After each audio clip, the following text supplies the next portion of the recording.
जनपद बाराबंकी के मोहल्ला भीतरी वार्ड नंबर 29 से निर्दलीय प्रत्याशी तराना अजूम पत्नी नाइम नेता ने कहा, आगामी 11 मई को अच्छे प्रत्याशी को चुनें जो आपके सुख दुख में काम आए। चुनाव जीतने के बाद रौतनगढ़ी पर विवाह स्थल बनेगा। साफ सफाई पर विशेष ध्यान दिया जाएगा। हमें फिर मौका सेवा का। हमारा चुनाव चिन्ह छाता है। छाते पर मोहर लगाकर भारी मतों से विजयी बनाएं। हमारे साथ वार्ड नंबर 29 भितरी पीर बटावन से सभासद नईम नेता हैं। इनकी पत्नी तराना अंजुम निर्दलीय चुनाव निशान छाता है। आइए इनसे जानते हैं, इस बार क्या भितरी मोहल्ले में चुनाव में चुनौती होगी? ऐसा कोई चुनौती का मसला ही नहीं है। अगर मैंने कुछ बोया है तो हम काटेंगे भी। और सवाल ये है कि अगर 5 साल में सभासद रहा, किसी के साथ अगर अच्छाई नहीं की तो बुराई भी मैंने नहीं की। दूसरी बात, इस मोहल्ले के लोग, मैं 5 चुनाव लड़ चुका हूँ और 5वीं बार, ये 6ठी बार चुनाव हमारी पत्नी लड़ रही है। और 6ठी बार भी मैं ये कह रहा हूँ कि बहुत अधिक वोटों से वो भी निर्वाचित है। इस बार समाजवादी पार्टी से एक प्रत्याशी जफर अंसारी को खड़ा किया है, उसको सिंबल दिया है। क्या इसमें चुनाव में फ़र्क पड़ सकता है? ऐसा कुछ नहीं। देखिए, ये वार्ड का चुनाव है और वार्ड के चुनाव में आदमी शख्सियत पर होता है कि फला आदमी लड़ रहा है, किस शख्स का है, ये किस तरीके का है। क्योंकि वार्ड के ही सब लोग होते हैं मोहल्ले के और सब एक दूसरे को पहचानते हैं। कौन कितनी कैपेसिटी का है, कौन क्या कर सकता है, क्या नहीं कर सकता है, ये वार्ड की जनता बखूबी जानती है। इस बार जनता आरोप आपके ऊपर लगा रही है कि कब्रिस्तान का मैटर जो हुआ है, क्या 10 के स्टाम्प पे आपने कब्रिस्तान भेज डाला है?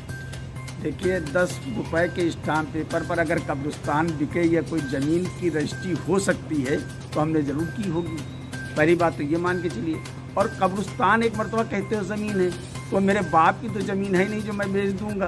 पहली बात तो ये मान के चलो कि मेरे बाप की जायदाद नहीं, मैं अपनी बाप की जायदाद बेच सकता हूँ या मेरी जायदाद तो मैं बेच सकता हूँ। और ये 2.5 साल से रूमर चल रही है। और उसके बाद लोगों ने प्रयास किया, व्हाट्सएप चलाया, पेपरबाजी की, यहाँ तक कि लखनऊ वक्फ बोर्ड तक कंप्लेंट की। लखनऊ वक्फ बोर्ड में गए कि इनका रिन्यूअल ना हो। मैं कल भी वहाँ का अध्यक्ष था, आज भी वहाँ का अध्यक्ष मैं ही हूँ और रिन्यूअल होकर 3 साल के लिए फिर कमरियाबाग कब्रिस्तान का प्रेसिडेंट मैं हूँ। इस बार आप जीतने के बाद वार्ड में क्या कराएंगे?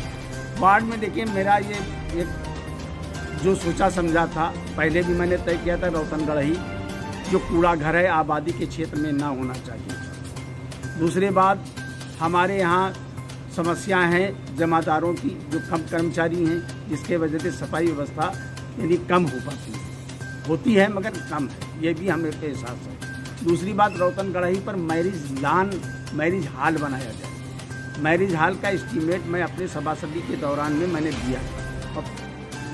आप जब पहले बूथ में वोट डाले जाते थे तो कहाँ पर था और कहाँ पहुँचा है इस वक्त? 3 बूथ भितरी पीर बटावन में बनते थे और 3 बूथ जैन मंदिर के अंदर महावीर जैन विद्यालय हुआ करता था, उसमें पढ़ते थे। वो जैन मंदिर महाविद्यालय जो है वो उसने अपनी बिल्डिंग जो है वो सरावगी वार्ड में बनवाई। अब केंद्र उठकर बगैर हमको सूचना दिए, बगैर पत्रावली पर किसी व्यक्ति के साइन किए हुए, बगैर किसी तरीके से लेखपालों ने वो इस वार्ड के मतदाताओं का मतदान केंद्र जो है वो सरावगी वार्ड में भेज दिया। अब बताइए, स्कूल जहाँ जहाँ जाएगा वहाँ केंद्र जाएगा।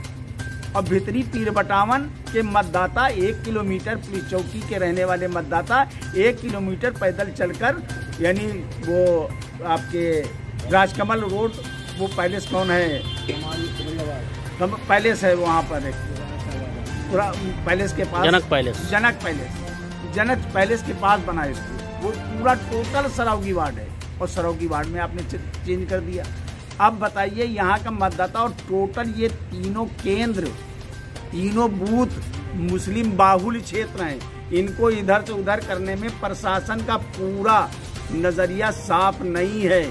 वो नहीं चाहता है कि मुसलमान मतदाता सही ढंग से पोल कर सके और अपने चाहे मनचाहे उम्मीदवार को जिता सके, बल्कि इस बार वो चाहते हैं कि मुसलमान मतदान ही न करें। इसलिए ये ट्रांसफर किया गया और कोई वजह नहीं है।